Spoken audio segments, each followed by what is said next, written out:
आणि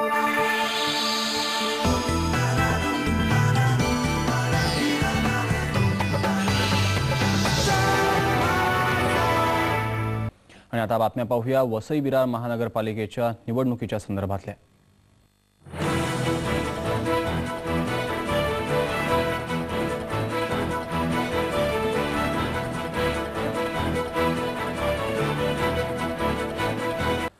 वर्चस्वाशी लढाई रंगते आहे वसई विरारमध्ये आणि अर्थातच ही लढाई रंगते आहे ती विवेक पंडित आणि हितेंद्र ठाकूर यांच्यामध्ये। वसई विरार महापालिकेच्या 88 प्रभागासाठी आज मतदान सुरू होऊन 5.5 तास झालेत। मतदारांचा थंड प्रतिसाद सुरुवातीच्या सत्रात पाहायला मिळाला, मात्र दुपारी 12:30 पर्यंत 20% मतदान झालंय। सूर्यनारायणाच्या रखरखाटामुळे मतदान केंद्रांवर तुरळक प्रतिसाद असल्याचं चित्र सध्या तरी पाहायला मिळतंय। मतदान थंडावलं असलं तरीही राजकीय वातावरण मात्र चांगलंच तापलेलं आहे। आमदार हितेंद्र ठाकूर यांना काही महिन्यांपूर्वी झालेल्या मारहाणीनंतर वाघोली गावात तणावपूर्ण वातावरण होतं, त्यामुळे वाघोलीत अतिरिक्त पोलीस फोर्स तैनात करण्यात आली आहे। मतदानाच्या वेळी कुठलीही अप्रिय घटना घडू नये म्हणून सुरक्षेचे खास उपाय देखील योजण्यात आलेत। यावेळी या ठिकाणच्या उमेदवारांमध्ये तुरळक बाचाबाचीही झाली। त्याचबरोबर नालासोपारातही मतदानाच्या वेळी 2 उमेदवारांच्या कार्यकर्त्यांमध्ये झालेल्या बाचाबाचीनंतर काही काळ मतदान केंद्रावर तणाव होता। प्रभाकर कुडाळकर आपले प्रतिनिधी आपल्या सोबत आहेत। प्रभाकर, उन्ह जशी वाढायला लागली आहे तसं मतदान वाढतंय। बहुतेक राजकीय पक्षांचे कार्यकर्ते आता मतदारांना मतदान केंद्रांपर्यंत आणण्यासाठी प्रयत्न करतायत। नक्कीच जसं दुपार वाढत जाणार आहे तसं जे आहे मतदान थोडंसं वाढण्याचं शक्यता आहे।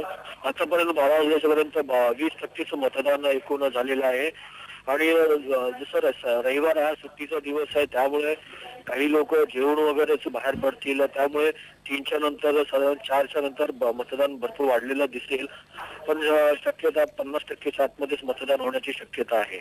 श्रीजित, धन्यवाद या माहितीबद्दल प्रभाकर।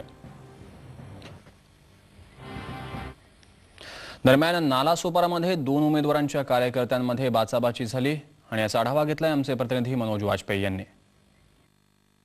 जसजसा उन्हाचा तडाखा वाढत चाललाय त्याचप्रमाणे निवडणुकीचा देखील तडाखा जो आहे तो आपल्याला बघायला मिळतोय। मी सध्या उभा आहे तो KMPD देशमुख विद्यालयाच्या बाहेर आणि तिथे बहुजन विकास आघाडीचे उमेदवार आहेत, त्याचबरोबर शिवसेनेचे उमेदवार आहेत, मनसेचे उमेदवार आहेत। एकमेकांच्या वर आरोप करताना इथे आपल्याला दिसत आहेत। पोलिसांनी प्रत्येक उमेदवाराची जी आहे ती विनंती केलेली आहे की 100 मीटरच्या अंतरावर इथे आलं पाहिजे आणि जेणेकरून 100 मीटरच्या अंतरावर जर उमेदवार राहिले नाही तर अशा प्रकारच्या वादाला कुठे तोंड फुटणार नाहीये। आपल्याबरोबर उमेदवार उमेश नाईक आहेत, आपण त्यांच्याकडनं जाणून घेऊ। उमेश, काय नेमकं झालं? काय झालं, इथे एक रिक्षावाला आला,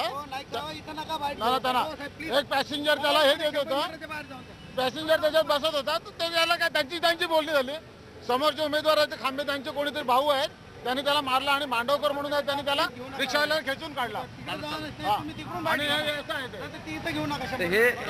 हे उमेदवार होते उमेश नाईक आणि जसं त्यांचं म्हणणं आहे की एकूणच जे आहे ते रिक्षातून काही उमेदवारांना इथे घेऊन आले होते आणि त्यानंतर काही उमेदवारांचा त्याला विरोध होता। मनोज वाजपेयी, स्टार माझा, नालासोपारा।